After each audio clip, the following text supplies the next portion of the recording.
Assalamualaikum warahmatullahi wabarakatuh. Innal hamdalillah nahmaduhu wa nasta'inuhu wa nastaghfiruh wa na'udzu billahi min shururi anfusina wa min sayyiati a'malina. May yahdihillahu fala mudilla lahu wa may yudlil fala hadiya lahu. Amma ba'd. Allahumma faqihna fid din wa 'allimna ta'wil. وأخرجنا يا ربنا من ظلمات الوهم والجهل للمعرفة والعلم آمين رب العالمين. Bapak Ibu Saudara ikhwan akhwat fillah, mohon maaf masbuk ya.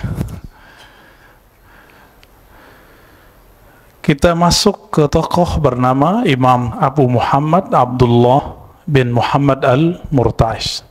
Sebelumnya mari kita baca surah Al-Fatihah supaya Allah membuka kalbu dan pikiran kita. Al-Fatihah. A'udzubillahi minasyaitonir rajim.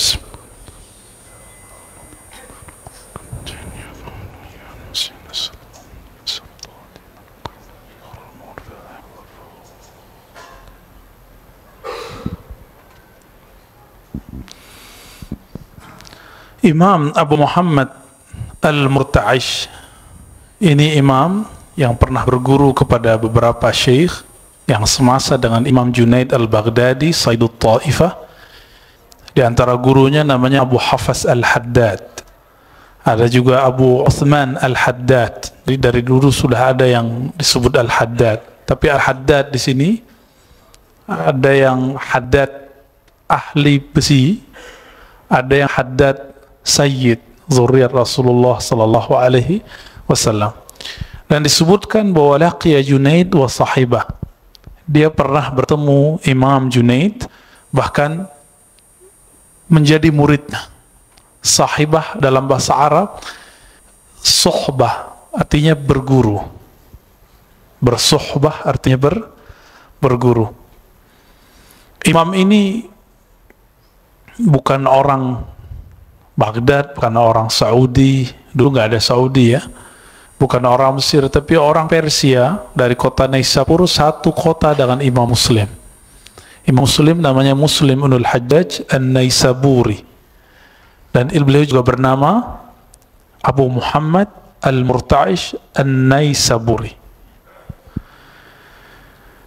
Beliau juga kemudian hijrah. Jadi dari dulu orang-orang itu merantau. Kemana beliau merantau? Ke Baghdad. Sehingga Imam Abu Abdullah Ar-Razi mengatakan, kana masyayikhul Iraq yaqulun ajaibu Baghdad fi tasawuf salas. Dulu ulama-ulama qalbu yang kita sebut ulama tasawuf di Irak mengatakan yang pakar ilmu ini di Baghdad hanya 3 orang di masanya setelah Imam Junaid wafat. Siapa saja? Yang pertama, orang yang bulan lalu kita bahas, Imam Ash-Shibli wa isyaratuhu. Imam Shibli dengan isyarat-isyarat uniknya. Lalu wa nukatul Murta'ish, dan komentar-komentar dari Imam Al-Murta'ish yang kita sebut barusan, wa hikayat Ja'far Al-Khuldi, dan hikayat cerita kisah-kisah Imam Ja'far Al-Khuldi. Imam yang ketiga dan kedua ini kurang populer. Yang lebih populer adalah Ash-Shibli. Kenapa? Karena Imam Shibli pernah berinteraksi dengan sufi kontroversial namanya Al-Hallaj. Pernah dengar ya? Hallaj yang wafat 309 Hijriah di tiang gantungan. Kenapa? Karena dia dituduh mengatakan haji cukup di rumah, tapi ternyata dia tidak pernah mengatakan itu. Lalu dia dituduh oleh orang-orang setelahnya dengan sufi batini, sufi kebatinan. Kenapa? Karena dia mengajarkan hulul, Allah berpindah ke dalam hamba. Tapi semua itu tidak benar. Saya sudah buktikan, ternyata itu cuma tuduhan. Betul ada, tapi bukan dia, tapi Syiah Ghulat. Kelompok Syiah yang Ghulat, yang Syiah Imamiyah sendiri mengkafirkan mereka.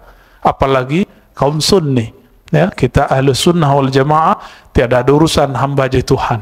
Tuhan jadi hamba itu taklim apaan ya?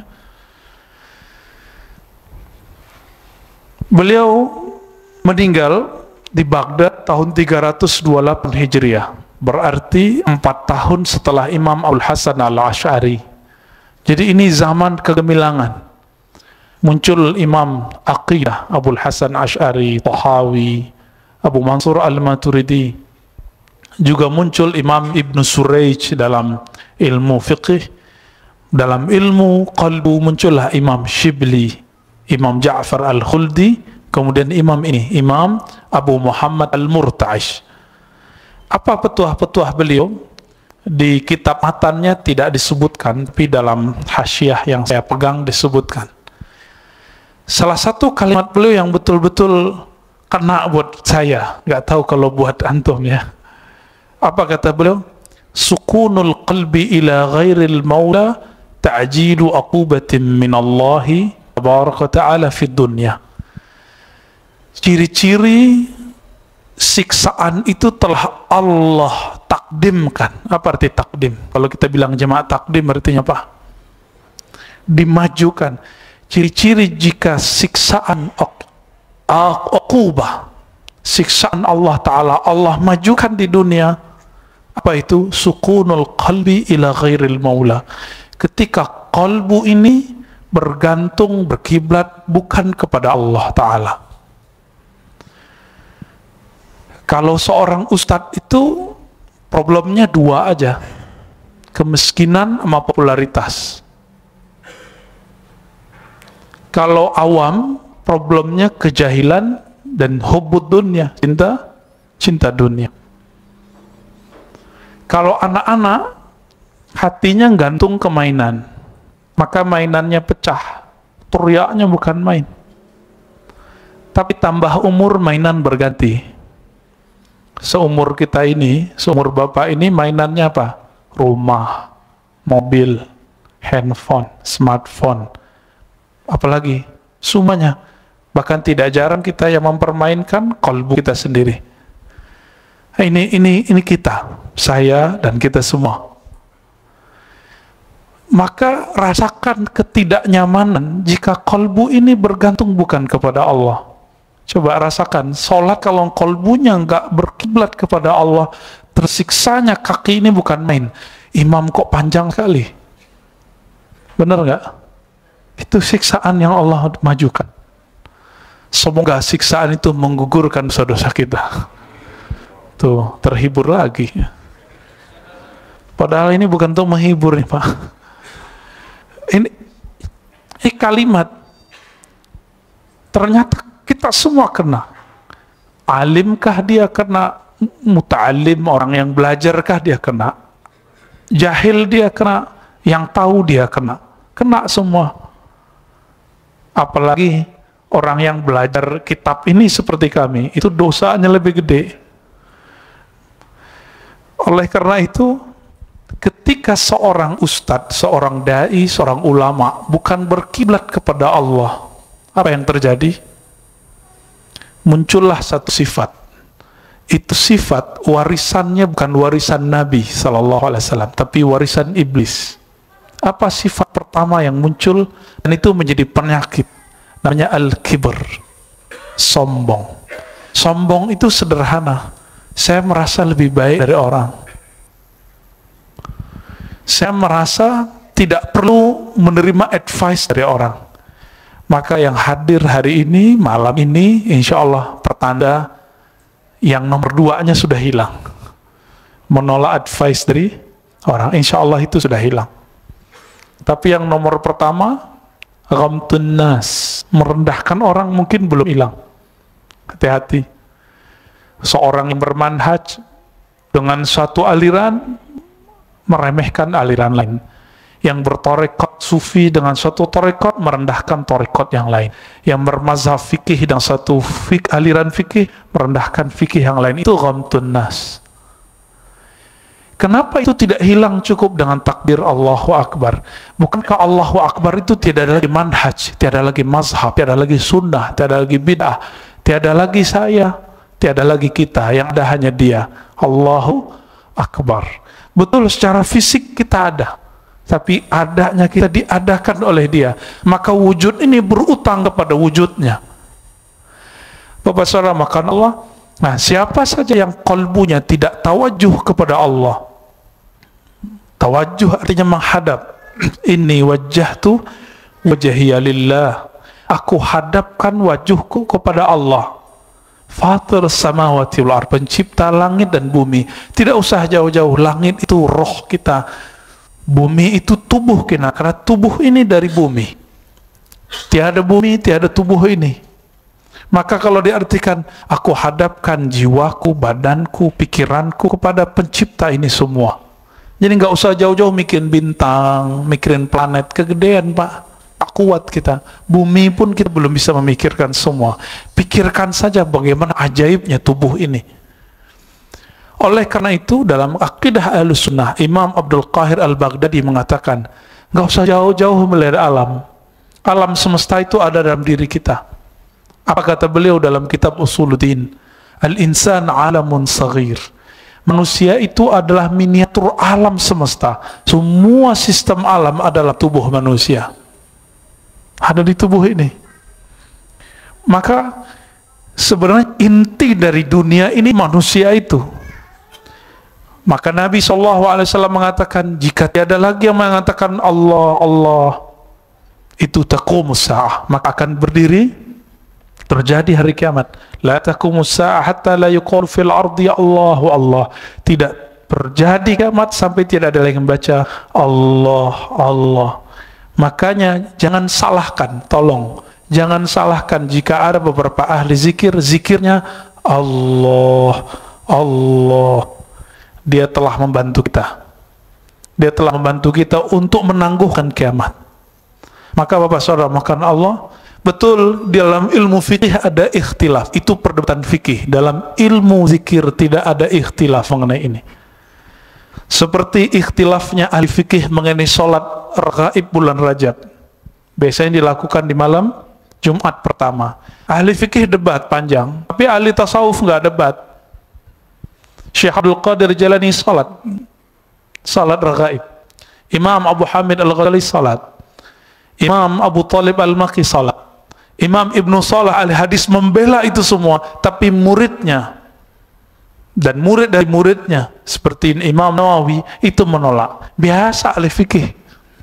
Karena menurut ahli hadis, salat raghaib itu salat bid'ah, hadisnya palsu. Tapi menurut ahli zikir, kami terima ini bersanad dari guru kami, walaupun menurut ahli hadis itu dhaif. Jadi nanti kalau ada orang salat raghaib malam Jumat, pahami perdebatan itu, sehingga kita nggak maksain orang, ya. Karena dulu di zaman Imam Ibnu Taimiyah tengkar sama orang masjid. Kenapa? Karena dia membubarkan orang lagi sholat raghaib. Saya juga tidak menganggap sholat raghaib itu hadis sahih, dan saya tidak melakukannya. Karena ngaji hadis saya lebih lama daripada ngaji tasawufnya. Namun saya tidak akan membid'ahkan itu. Kenapa? Ini ikhtilaful fiqh. Ini ikhtilaf dalam fikih. Taib.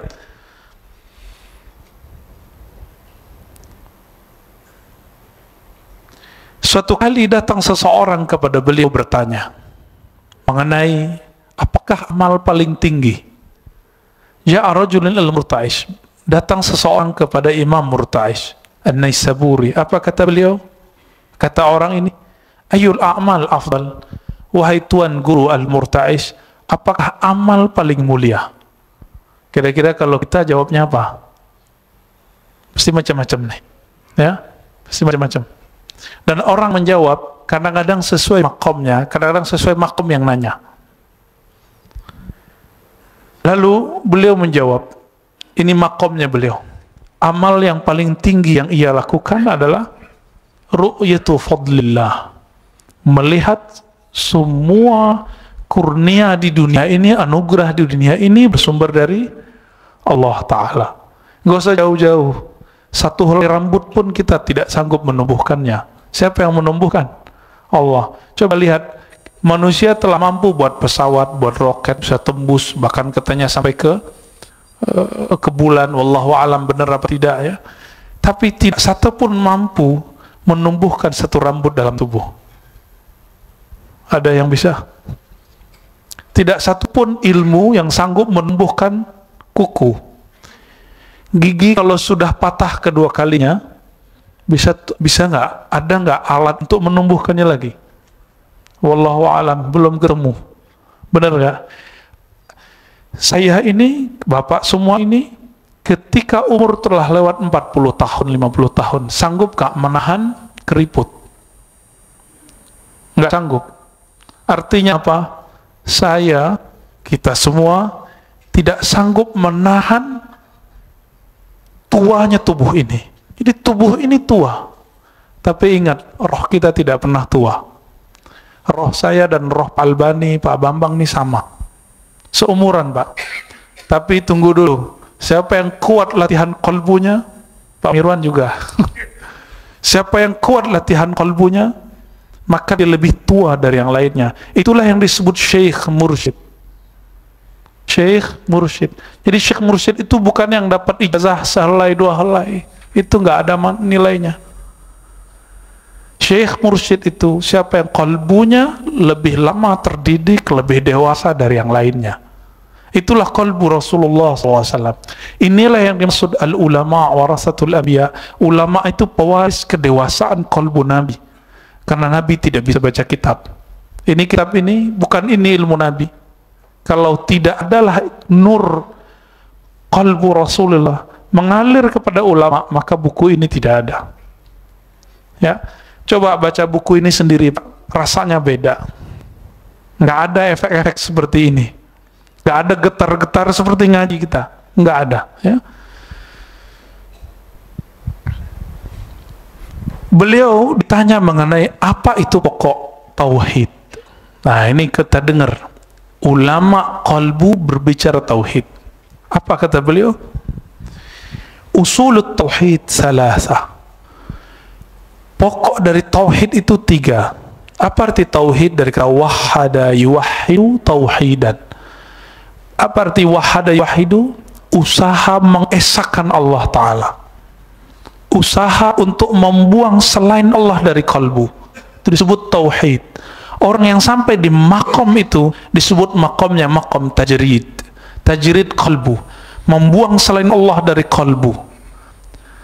Nah, ketika kita bekerja lagi sholat, itu rasa kalbunya nyambung kepada Allah sudah sama belum?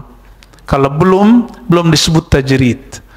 Berarti masih ahwal, masih musim-musiman, masih berubah-ubah. Belum bermakom. Makom itu apapun kejadiannya dia nggak berubah. Coba lihat, kita sudah bermakom tahajud belum? Jika sudah bermakom tahajud, lagi sakit, lagi sehat, lagi safar, lagi traveling, lagi tidak traveling, inap di rumah, tahajudnya tetap dilakukan. Kalau sudah jadi makom, dia tidak akan hilang. Naik pesawat, naik kereta, naik mobil, semuanya sama. Nah, coba lihat dulu diri kita. Kalau enggak baru disebut ahwal. Ahwal itu mut-mutan. Kadang iya, kadang tidak. Kadang iya, kadang tidak. Apa kata beliau? Usulut tauhid ada 3. Ini beda dengan 3 usulus salasahnya Syekh Ibnu Taimiyah. Ya, rububiyah, uluhiyah, asma wa sifat. Ini beda ya. Apa kata beliau? Kalimatnya mirip-mirip. Ma'rifatullahi ta'ala birrububiyah. Pokok tauhid pertama adalah ma'rifat. Ma'rifat apa? Apa arti ma'rifat? Knowledge, pengetahuan. Mengetahui dengan mantap bahwa Allah Ta'ala itu punya sifat rububiyah. Inilah perbedaan antara aqidah al-sunnah asy'ariyah dan aqidah al-sunnah selain asy'ariyah. Begitu juga sufi. Bagi sufi, asy'ari, maturidi, tahawi, tauhid rububiyah itu adalah satu paket dengan tauhid uluhiyah. Apa arti rububiyah? Keyakinan bahwa Allah pencipta. Tapi datang setelah 7 abad, datang Syekh Ibnu Taimiyah, lalu dia membedakan uluhiyah beda dengan rububiyah. Orang Arab musyrik sampai kepada makom rububiyah, tapi tidak sampai ke uluhiyah. Ini kata siapa? Ibnu Taimiyah. Akhirnya Ibnu Taimiyah mengatakan musyrik pun bertauhid, tapi baru tauhid rububiyah. Apakah ini benar? Ini telah dibantah oleh Imam Subki, Imam Jahbal, dan imam-imam yang lain. Dan Al-Quran sendiri menjelaskan tidak seperti itu. Contoh, nggak usah jauh-jauh. Oleh Ibnu Taimiyah mengatakan bahwa Allah pencipta tidak cukup. Allah pencipta harus disembah. Ya, itu kalimat yang berulang-ulang. Bagi kita, pencipta ya wajib disembah. Maka rububiyah pasti uluhiyah. Dan ini terlihat dari surah Al-Baqarah, surat Al-Fatihah, surat-surat lain. Yang paling gampang Al-Fatihah. Pembuka Al-Fatihah, Alhamdulillahi Rabbil Alamin. Kenapa Allah tidak sebut Alhamdulillahi Ilahil Alamin? Ilah, uluhiyah. Tapi kena sebut Rabb, rububiyah. Kenapa? Karena rububiyah itu paling tinggi. Karena rububiyah itu satu paket dengan uluhiyah. Orang kalau telah meyakini Allah penciptanya, otomatis kolbunya menuntut dia untuk menyembah Allah Ta'ala. Maka di Quran kalimatnya sembahlah Rabb kamu. Ya ayyuhan nasu ubudu rabbakum, wahai manusia sembahlah Rabb kamu. Surah Al-Baqarah. Maka tauhid rububiyah, tauhid uluhiyah satu paket. Jadi jangan terjebak lagi dengan pembagian itu. Jadi ma'rifatullah birrububiyah, mengenal Allah bahwa ia pencipta. Penciptaan tadi saya sudah sebut, tidak hanya ngurusin alam yang gede ini, tapi juga ngurusin tubuh kita. Bapak saudara makan Allah, sadarkah kita bahwa jantung ini, nafas ini, darah ini semuanya mengalir, bukan mengalir sendiri, pasti ada yang ngalirin. Itu kalau ada kali, ada waduk, ada apalagi itu waduk dan segala macam, itu kalau tidak diatur, airnya bisa bikin banjir Jakarta semua. Sekarang lagi banjir ya. Kita doakan semoga yang kena banjir segera Allah alirkan banjirnya, Allah angkat banjirnya, Allah berikan mereka ketabahan. Amin rabbal alamin. Kita yang nggak kena, bantu mereka. Ya. Itu rububiyah. Bayangkan jika jalan itu tidak diatur, macetnya bukan main. Kalau Allah telah berlepas tangan 1 senti saja di kepala ini, yang terjadi stroke. Benar nggak? Dan itu parah, Pak. Sedikit saja di kepala, nanti tangannya nggak bisa gerak. Itu makna dari Rabbul Alamin. Maka ikut olahraganya Pak Mirwan ya. Wal iqrar lahu bil wahdaniyah. Yang kedua, setelah kita mengenal Allah pencipta, bahwa tubuh ini nggak mungkin kita yang atur, ternyata Allah yang atur. Tadi kita sudah sebut, tua pun kita nggak bisa tahan. Tanda kalau tubuh ini bukan kita yang punya. Tubuh ini bagian dari alam, maka Rabbul Alamin arti lainnya pemilik alam. Tubuh ini bukan milik kita, tapi milik Rabbul Alamin, Allah Ta'ala. Jadi jangan pernah kemudian nganggap saya yang berkuasa ke tubuh ini, tidak.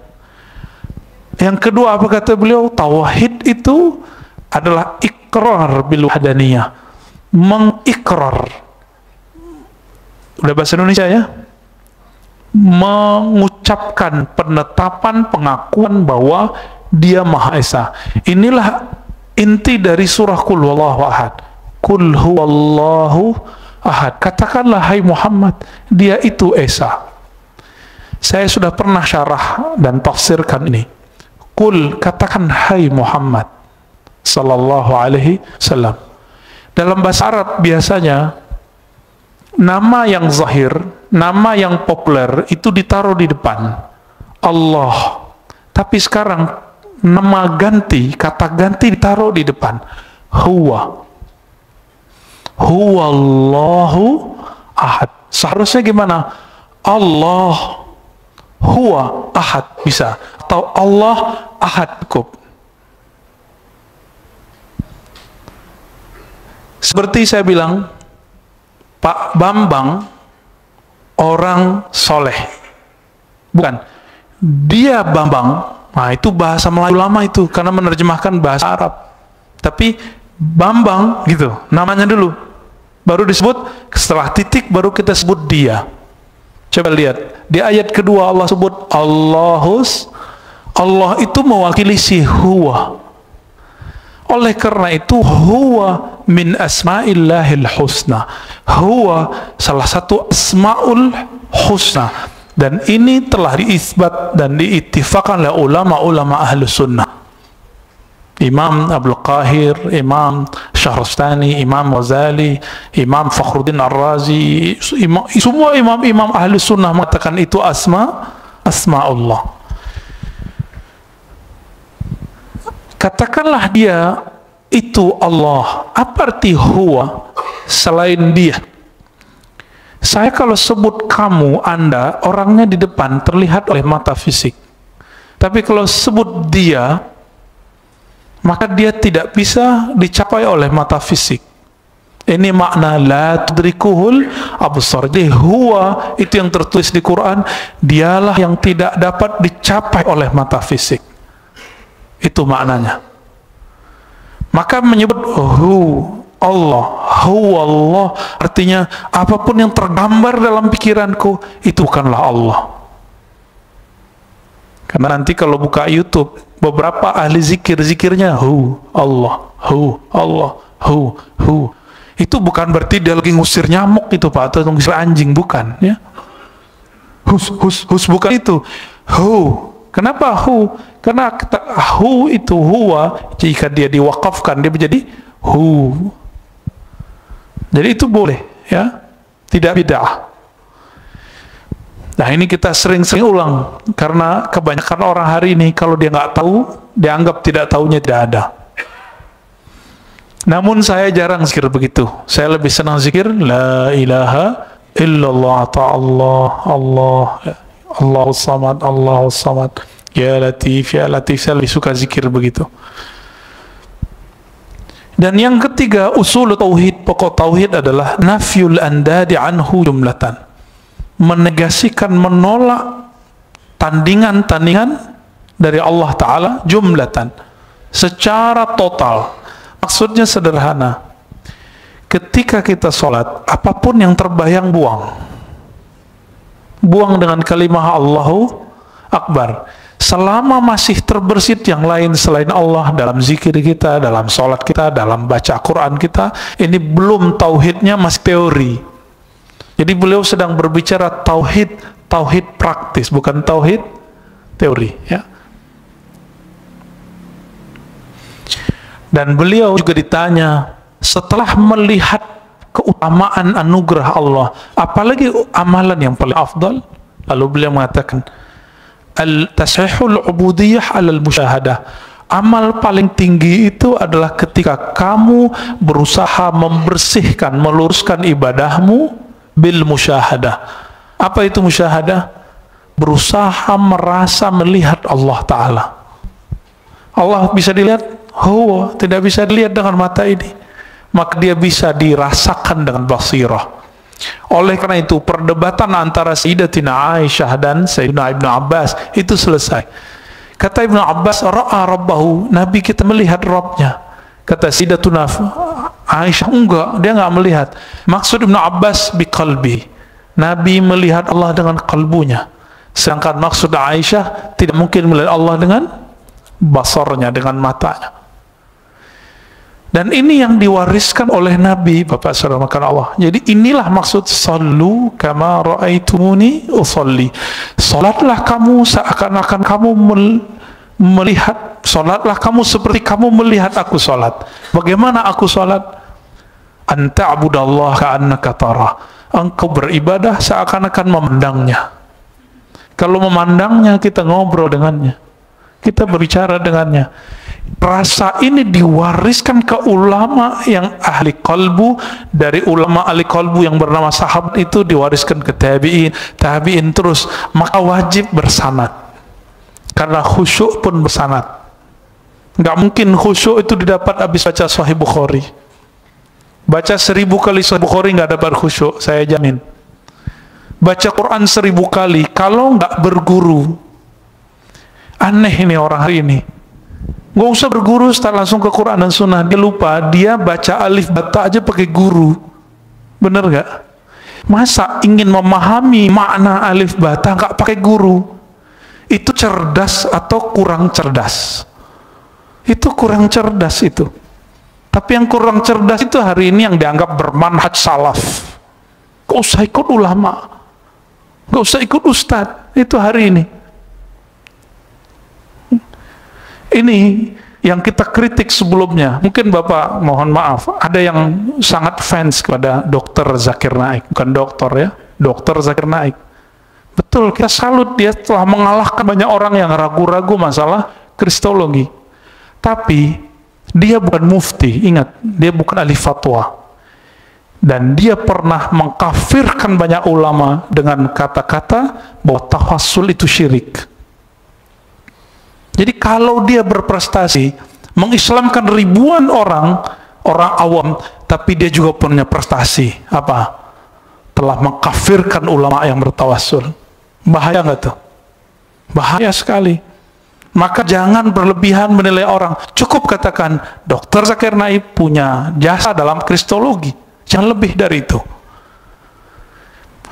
Masa kita bisa mengatakan ulama, sedangkan dia tidak punya basic sekolah agama dari kecil? Ini nggak adilnya orang hari ini. Afala ta'qilun. Maka Allah berkali-kali mengatakan, apa kamu tidak gunakan akal sehatmu? Ya.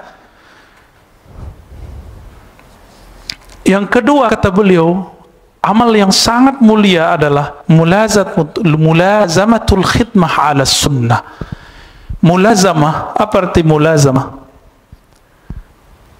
Selalu melazimkan, menkonsistenkan, mendawamkan, continue. Khidmah melayani di umat Islam, melayani makhluk Allah Ta'ala ala sunnah, berdasarkan sunnah.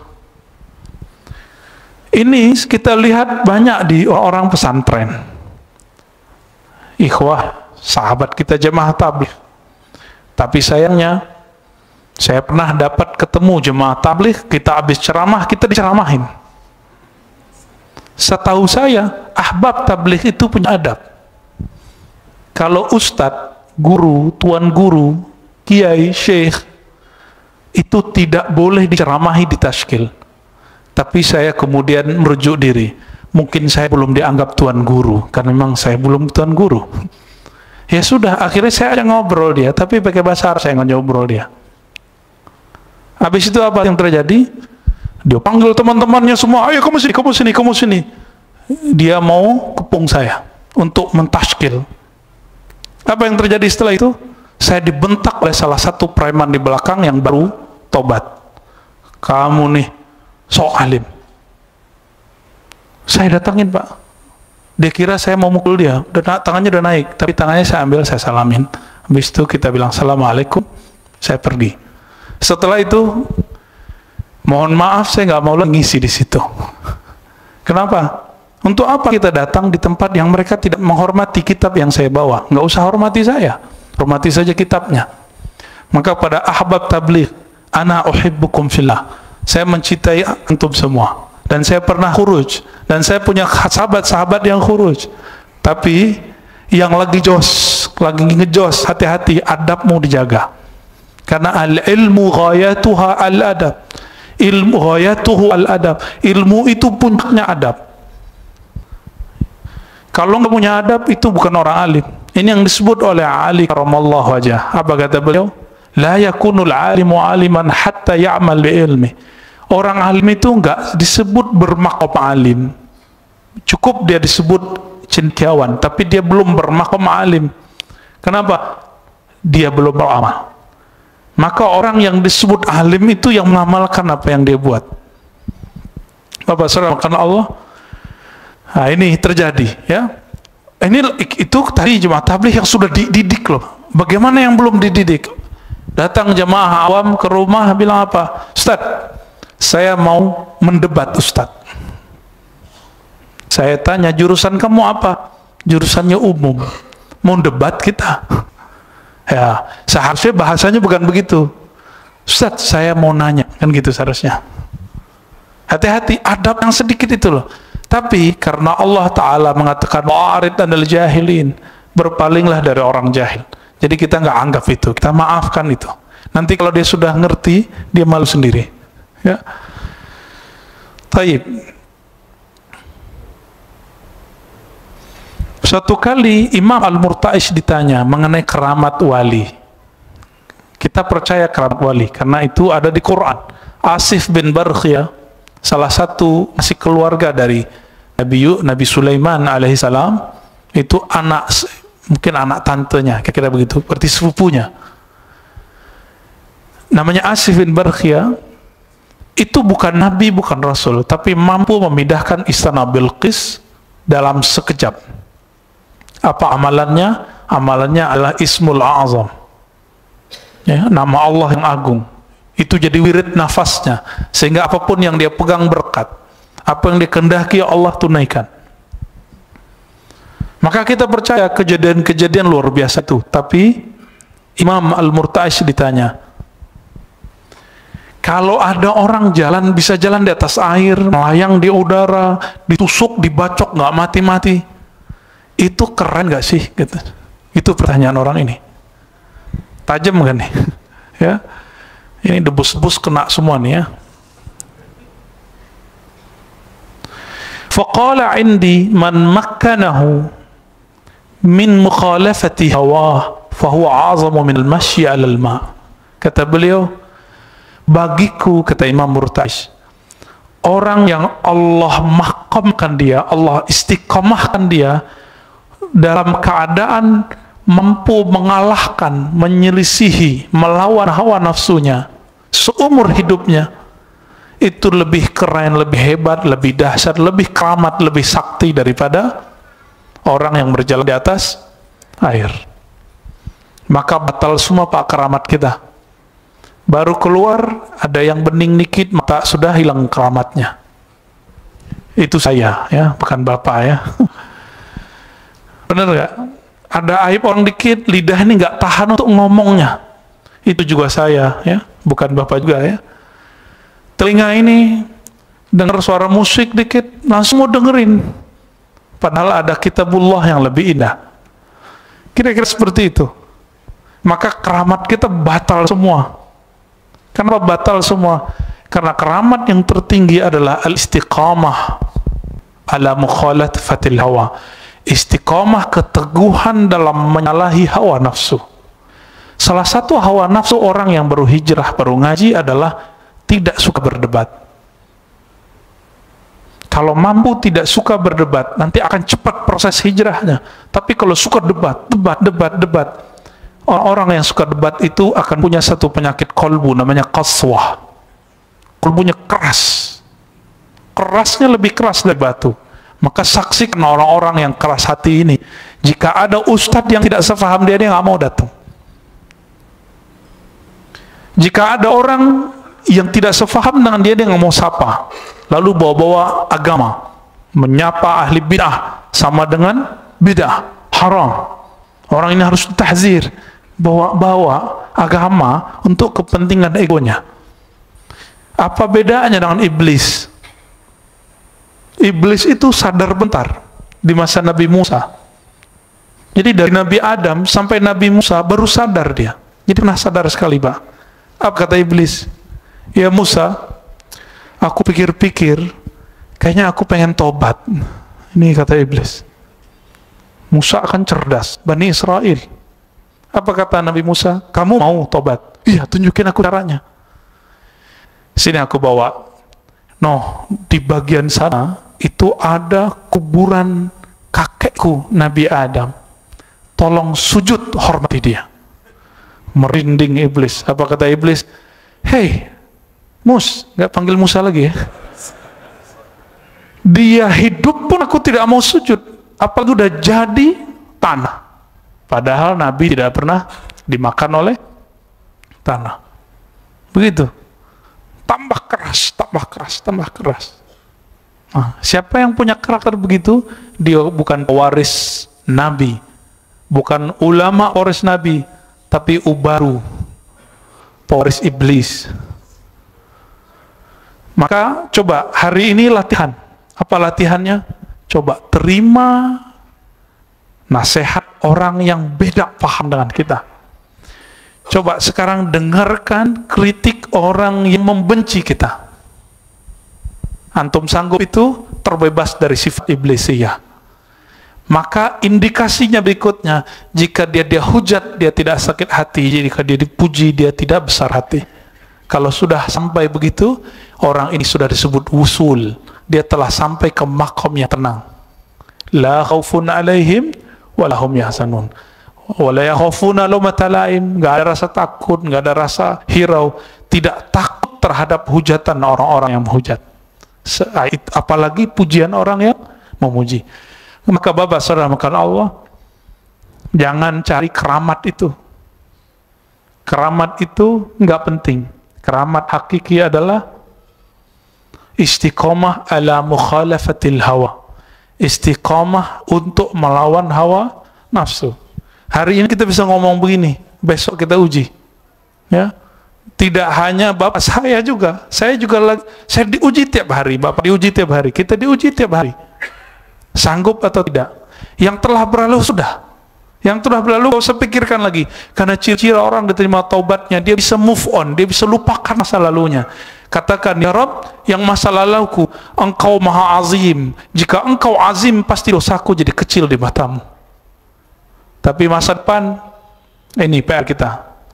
Semoga kajian malam ini meningkatkan qalbu kita kepada makom karamah al-haqiqiyah, karamah tertinggi, karamah mukhalafatil hawa, menyalahi, berjuang melawan hawa nafsu. Saya tutup dengan sebuah hadis Nabi riwayat Imam Bukhari, al-mujahidu man jahada hawa. Mujahid tertinggi, mujahid terkuat adalah man jahada hawa.